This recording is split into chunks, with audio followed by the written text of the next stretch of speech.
Buenas, soy Luis Fernando. Voy a presentar un poco sobre la función del estómago en la tracto gastrointestinal, cómo es que degrada los alimentos químicamente y pues un poco sobre sus células, etcétera. Y pues a darle.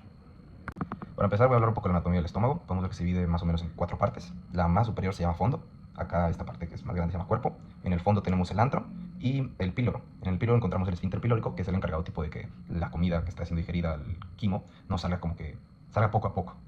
También tenemos el cardias, que es la porción del estómago donde se une más o menos por el esófago, con el esófago. En esa parte, el diafragma tiene un agujero que permite el paso del tracto digestivo y que pues, continúe pasando la comida. También podemos ver cómo conecta acá el esfínter pilórico al duodeno. Pues, después de la digestión química, tenemos que seguir digiriendo los alimentos poco a poco en el duodeno, donde se van a realizar otras funciones importantes. También para señalar, tenemos por acá 2 irrigaciones que quise anotar ahí en el dibujo. Por este lado tenemos la arteria gastromental izquierda, más abajo está la gastromental derecha, y de este lado tenemos la gástrica izquierda, más arriba, y la gástrica derecha, más abajo. Ambas son parte de, bueno, son ramas de la tronco celíaco, entonces pues más o menos es eso. La función del estómago en sí pues es la degradación química y mecánica del quimo.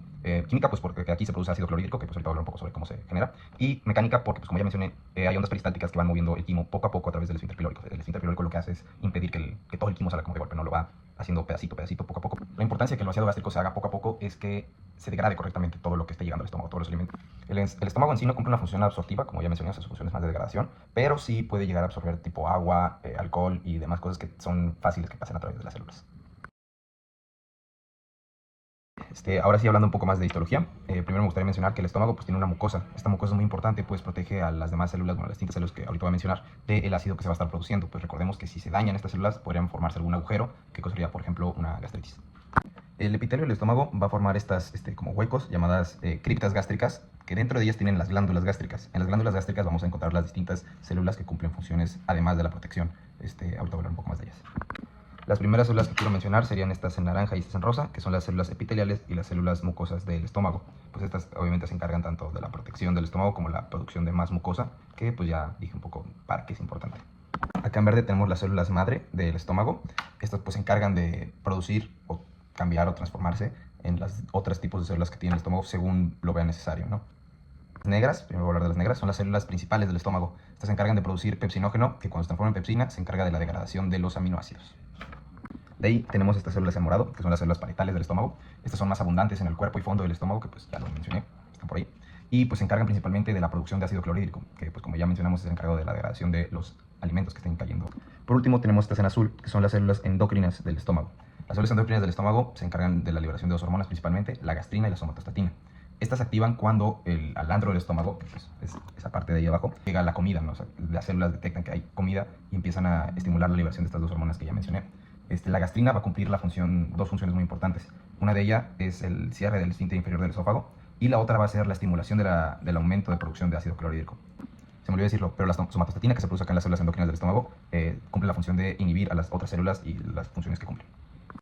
Ahora sí, vamos a hablar de la producción de ácido clorhídrico. Esta, como ya lo mencioné, se produce principalmente en las células parietales del estómago, abundantes en el cuerpo y fondo.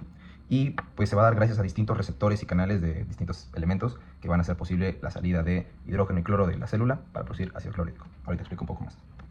Primero, tenemos acá en naranja el receptor de gastrina.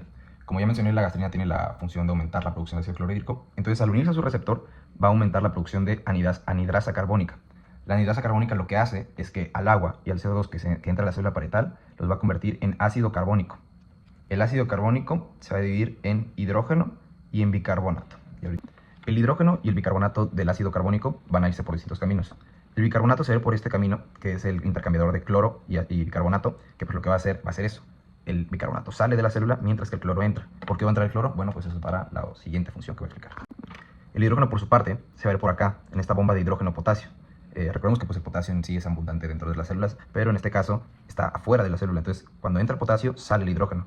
¿Cómo es que sale ese potasio? Se preguntarán. Pues gracias a este canal de potasio, que pues es lo que hace, sacar el potasio fuera de la célula, para que pueda ocurrir este intercambio y que el hidrógeno por fin esté fuera de la célula. Ya con el hidrógeno fuera, solamente falta sacar el cloro que estuvo entrando a la célula parietal, y eso es fácilmente por el canal de cloro que está por acá.